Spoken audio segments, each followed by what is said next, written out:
Different mind set. కానీ so sweet అనిపించే celebrity thank you.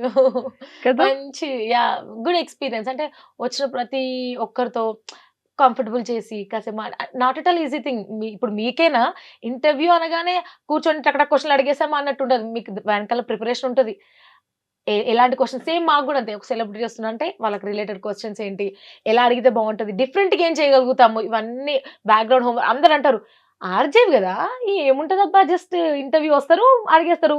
3 గంటలు మాట్లాడతారు. అయిపోతది అంతే గదా! అంట. అంత ఈజీ కాదమ్మా. చాలా బ్యాక్‌గ్రౌండ్ వర్క్ ఉంటది అని చెప్తూ ఉంటాం. సూపర్బ్. సో, మొత్తానికైతే ప్రొఫెషన్ ఎప్పుడైనా ఈవెంట్స్ ఆర్గనైజ్ చేయాలి, లేకపోతే హోస్ట్ చేయాలి, ఆడియో ఫంక్షన్స్ కానీ, ప్రీ రిలీజ్ ఈవెంట్స్ కానీ ఇలా ఉంటుంది గదా! యెస్. So, yes. వాళ్ళకి కావాల్సింది బాగా టాక్టివ్ అండ్ సరదాగా మాట్లాడాలి అండ్ యాక్టివ్‌గా అవును. మాట్లాడాలి, అటెన్షన్ ఇవ్వాలి. యెస్. సో, ఇలా స్టేజ్ పెర్ఫార్మన్స్ చేయాలి అంటే ఇవన్నీ ఉండాలి. So, yeah! అలా ఎప్పుడైనా ట్రై చేశారా? ఈవెంట్స్ హోస్ట్ చేస్తుంటా సంగీతం. బేసిక్‌గా నేను ఎంజాయ్ చేసే ఈవెంట్స్ హోస్ట్ చేస్తా. ఫర్ ఎగ్జాంపుల్ ఇప్పుడు ప్రొఫెషనల్ ఈవెంట్స్ ఉంటాయి కొంచెం. వెల్కమ్ చెప్పడం అలాంటివి. అది నేను గాదు. అది నా స్టైల్ గాదు. అదే సంగీత్ ఈవెంట్స్ అనుకోండి. అది నా స్టైల్. నేను నాలా మాట్లాడతాను. వెల్కమ్ చెప్తాను. నెక్స్ట్ ఈ పెర్ఫార్మన్స్ అంటాను. అరే! ఏమన్నా చేసారా? సో, నేను ఎంజాయ్ చేసే ఈవెంట్స్ లాంటివి హోస్ట్ చేస్తూ ఉంటా. అది చూసి ఒకసారి మన 'జబర్దస్త్‌లో' అడిగారు. సో, మొన్న కొన్ని రోజులు కొన్ని స్కిట్స్ చేశాను. 'కెవ్ కార్తిక్' టీమ్‌లో. హ్మ్. హ్మ్. కొన్ని రోజులు చేశాను. బట్ ఆహ్, 'జబర్దస్త్‌లో' ఏంటంటే పొద్దునెళ్తే రాత్రి వరకు ప్యాక్ మొత్తం. మేబీ కొంతమందికి పాసిబుల్ అవుతుంది చేయడం. నాకు ఇద్దరు పిల్లలతోటి మళ్ళీ ఆయన యూఎస్‌లో ఉన్నాడు కాబట్టి అవ్వట్లేదు. చాలా మిస్ అవుతున్నారు వాళ్ళు. మార్నింగ్ ఎళ్తే లిటరల్లీ 7:00 నేను స్టార్ట్ అయితే నైట్ వచ్చేసరికి 11 అవుతుంది. అసలు అడ్జస్ట్ అవ్వట్లేదు టైమింగ్స్. మళ్ళీ ఇటు అర్జయింగ్ చేసుకుంటూ ఇవి ఇవి. సో, అందుకే బ్రేక్ తీసుకున్నా ఇంకా. ఓహ్!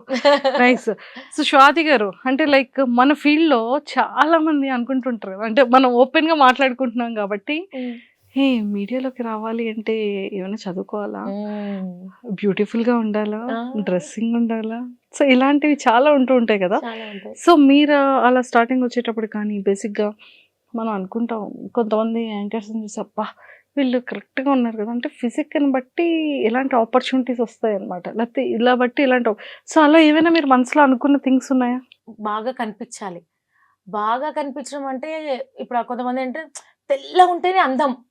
కాదు. ఎంత బాగా అంటే కొంతమంది అదే లిటరల్లీ తెల్లగుందంటే మస్తు అందంగున్నదిరా అంటారు. కలర్ ఎవడికి కావాలి? మంచి షార్ప్ నోస్ ఉంటేనే వావ్! ఎవరు చెప్పారు? యాస్ ఎ పర్సన్‌గా నువ్వు నవ్వుతూ మాట్లాడితే నీకు నవ్వే పెద్ద ఆభరణం. ఇంక అంతకు మించి ఏముండదు. ఇప్పుడు నేను ఆ! దీనికి, ఆ! దీనికి తేడా ఉంటది గదా! సో, స్మైల్ అంటే కొంతమంది అనుకుంటారు స్లిమ్ అయితేనే అందంగా ఉంటారు. దీని గురించి అంటే నేను గూడా కొంచెం మంచిగుంటాం గదా! గట్టిగా. సో, కామెంట్స్ వస్తూ ఉంటాయి. "అక్క పక్కకు తప్పుకో ప్రపంచం కనిపిస్తలేదు. కొంచెం తిండి తగ్గిస్తే ఇగో ఇట్లాంటి తినడం వల్ల నువ్వు ఇలా అయ్యావు." ఇష్టం వచ్చిన కామెంట్స్ వస్తూ ఉంటాయి. అసలు తెలుసా? ఒక బేబీకి బర్త్ ఇచ్చిన తర్వాత మదర్ ఎలా అవుతదో? తన బాడీ ఏమవుతదో? నేను అంతకుముందు ఎలా ఉన్నానో నీకు తెలుసా? అసలు నేను తింటేనే లావు అవుతాను నువ్వెట్లా అనుకుంటావు? ఇష్టం వచ్చిన కామెంట్స్ వస్తుంటాయి. వాళ్ళ గురించి ఒకసారి రీల్ గూడా చేశా. మేము కొంచెం లావుగా ఉండే అమ్మాయిలం.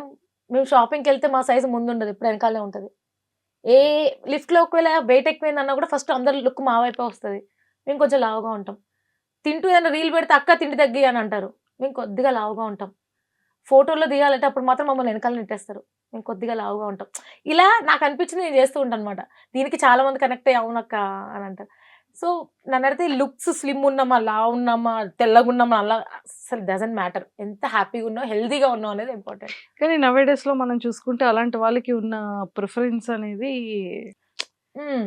నెక్స్ట్ వాళ్ళకి ఉండదు. ఉండదు. అవును. ఈ కొంచెం ఫీల్డ్‌లో. ఈ ఫీల్డ్‌లో అదే మనది మనం ఎంత కాంపిటీషన్ వరల్డ్ టాక్టివ్‌గా గదా! ఉన్నా ఎంత ఇట్లుంటే ఇట్లొచ్చేస్తారు. హ్మ్. అవును. అండ్ నిజంగా ఇలాంటి ఫీల్డ్‌లో కెమెరా ముందుకొచ్చి మాట్లాడగాలంటే ఫస్ట్ మనకి ధైర్యం. మనల్ని మనం స్ట్రాంగ్ చేసుకొని దెన్ కెమెరా ముందుకొచ్చి మాట్లాడితే అందరూ చూస్తారు. ఎందుకు చూడరు?